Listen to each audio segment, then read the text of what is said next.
So back to you, Nakia. As I prep for this interview, I learned a lot about your background, as you mentioned, in South Florida, in Palm Bay, and your NASA, as well as you spoke a little bit about some of the resources, or I should say, lack thereof, that you had as a woman of color pursuing STEM.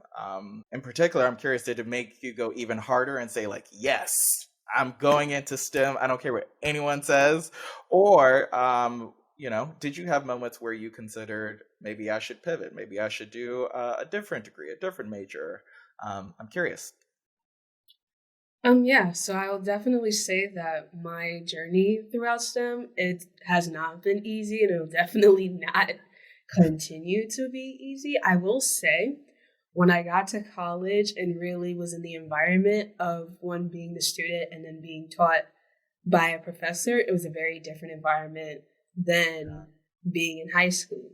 You, as a college student, you have to really put yourself more than you can even imagine and do the unthinkable in order to pursue the goals that you want. And I think another important thing that I continue to work on and realize is that your mindset is the most important part of this process. Sometimes the imposter syndrome can creep in and cause you to think, can I actually do this? And I've had that all throughout college, and I still to this day have it when I'm in college. The imposter syndrome, it'll creep in. I'll always think, can I actually do this? This is really hard. How am I going to be able to get through this? And then, I just have to sit and think to myself that there is a light at the end of the tunnel. And just from how I've been able to get this far, especially in this major, especially at a hard school like NYU, it's helped to put in that perspective, that I'm able to actually do it. And growing up in a town where I didn't really see a lot of people like me, it was different in my immediate surroundings, not being able to see specifically people of color who have worked in the field. But luckily, since my mother worked for an aeronautical company, and she worked with engineers, so she was able to expose me to some of her coworkers, specifically her coworkers that identified as women and or identified as people of color. So she had me talk with them about their experience working in the STEM field, and that helped to reinforce that this is what I wanted to do. And then by the time, I got to college, I definitely had more diversity within seeing different students that looked like me, and then other students of color, and then other students who identify within the same gender as me.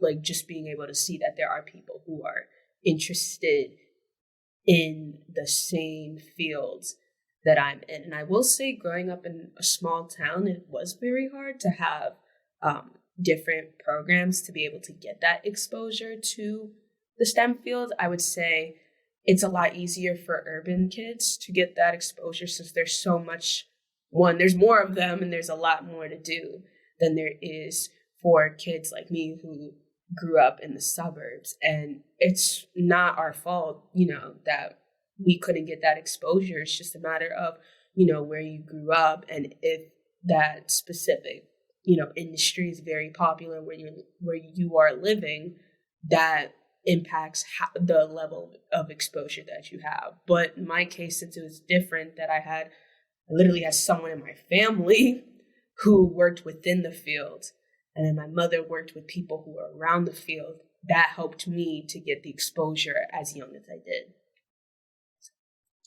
Yeah, I mean, shout out to your mom. Like, let's Yeah. just take like a quick moment to be like, shout out to her, because honestly, like, there's a lot of students who don't have that opportunity to really access folks who look like them, who represent their social identities, that are in a field that is honestly still lacking in terms of diversity, or as we have seen lately. So shout out to her for doing the work, and knowing what you needed to get you the support to pursue your own career goals.